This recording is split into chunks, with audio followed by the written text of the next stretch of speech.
everyone, Sandy here. Welcome to my channel. Today I have another quick project for you using the leftovers from the Fall Breeze collection. I've already done the two projects that you see here, the 7x9 album and a little folio here on the right. I'm going to show you today how to make little embellishment goodie bags, so stay tuned.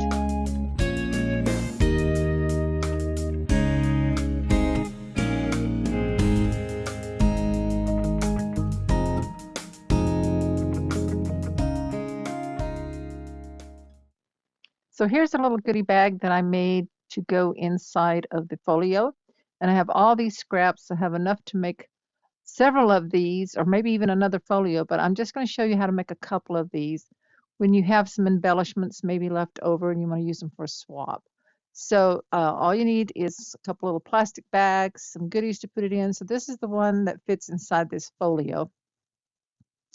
And I have here some flowers that I picked out of my stash. And you just need some plastic bags that could be from some packaging that you've taken product out of, or if you have some Ziploc bags. I just like to cut the tops off of the Ziploc, but you could leave that on there if you wanted to. So I'm measuring this one, and it is 3 3/4 by 5 3/4. And so I cut this piece of paper of the scrap to fit inside. So that gives you a nice sturdy backing in there, and then add your embellishments. So I'm adding the flowers in here into the bag. Just arrange them in there.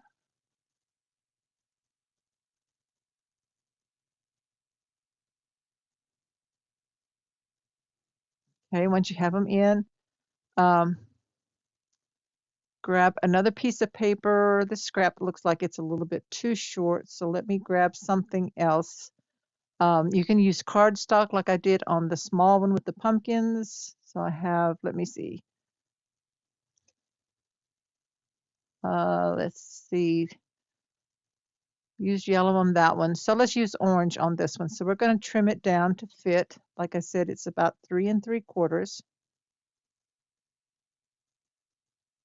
So just take a scrap that is big enough to fold in half and cut it down to the width of your bag. So I'm cutting this off to the side here on my trimmer to 3 3/4. And then I'm going to double check, see if it fits. And then I'm just going to fold it in half. Now you could score it if you wanted to on a scoreboard, but I'm just going to fold it in half and then take my bone folder and crease it. Then you take this topper that you just folded and fit it over the bag, front and back.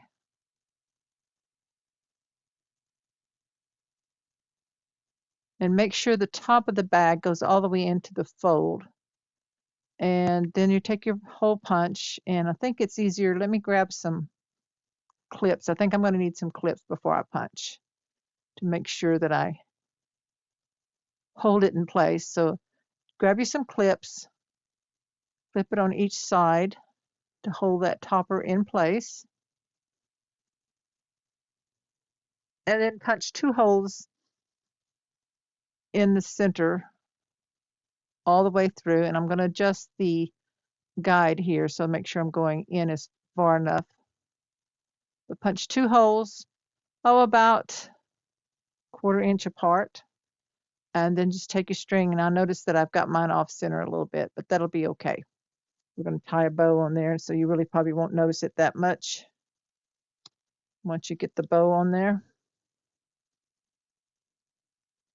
So try to get it more in the center, better than I did. But anyway, thread your string or ribbon. You could use thin satin ribbon, or even seam binding ribbon would work if you punched a bigger hole. But I'm using the jute string in the natural color. I'm just going to tie a bow. And before I tie that bow, I'm going to go ahead and tie a knot in each end and trim that off because I don't want it fraying out. So I'm going to do that on each end. And just go ahead and trim that off. And now I'll tie the bow.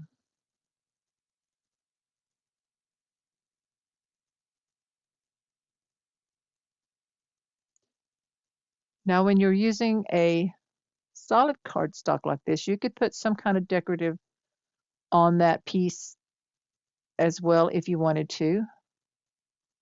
So I'm just straightening up the bow and the ends. So like perhaps a tag from the collection, you could put something like that on the top if you wanted to. Just glue that on. You could add buttons, whatever decoration you might want.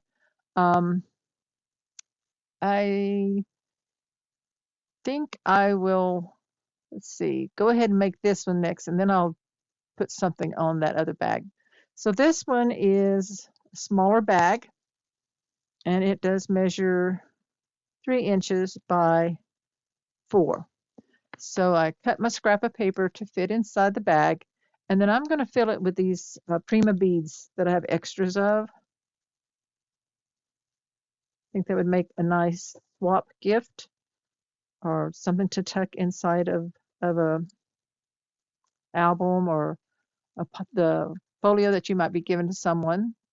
And again, we're going to put a topper on it. So this one is going to be a little more narrow, cut at the width of the bag, and I'm just folding it in half. This is that plaid pattern from the collection. And again, fit the fold all the way down to the top of your bag and your patterned paper. And this one's a little bit long, so I'm just going to trim that off and then put the topper on. And you do the same thing. We're going to punch holes, 2 holes in that. So I'm going to take my clips on this one, secure it with the clips so nothing slips, and then go ahead and punch the 2 holes again, about in the center, but about a 1/4 inch between the 2 holes.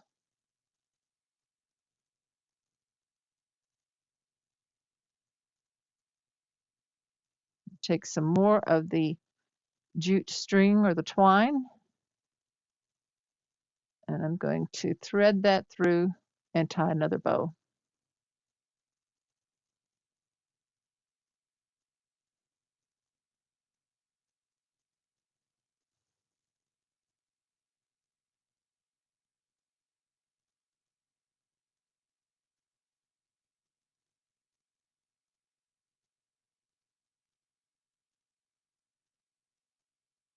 And again, I'm going to go ahead and tie knots in the ends of the strings.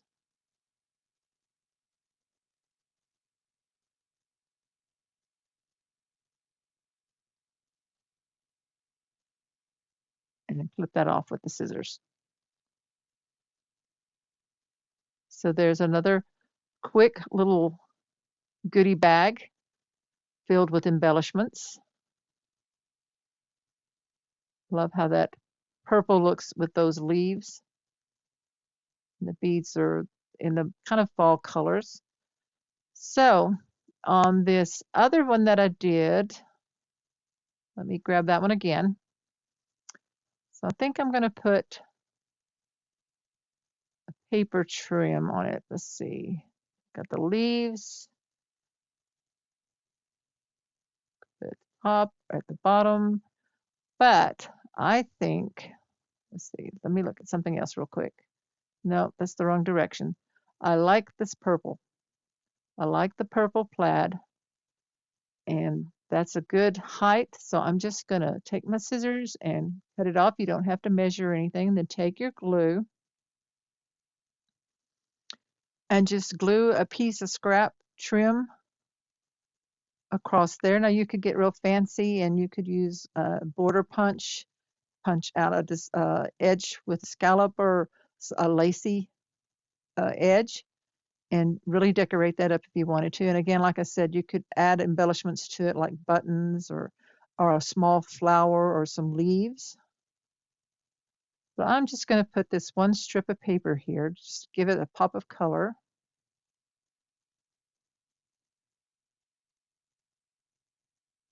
Just trim off any excess that might be on the edge. And there is that one. So I really like how these turned out. Now, if you feel like it's a little bit too loose, you could take some staples, little small staples, and staple those on. But I'm okay with that. The embellishments are not going to come out, and with it just being tied, it's easy for the recipient to open it up, untie it, and get into the pretty embellishments that you're giving them.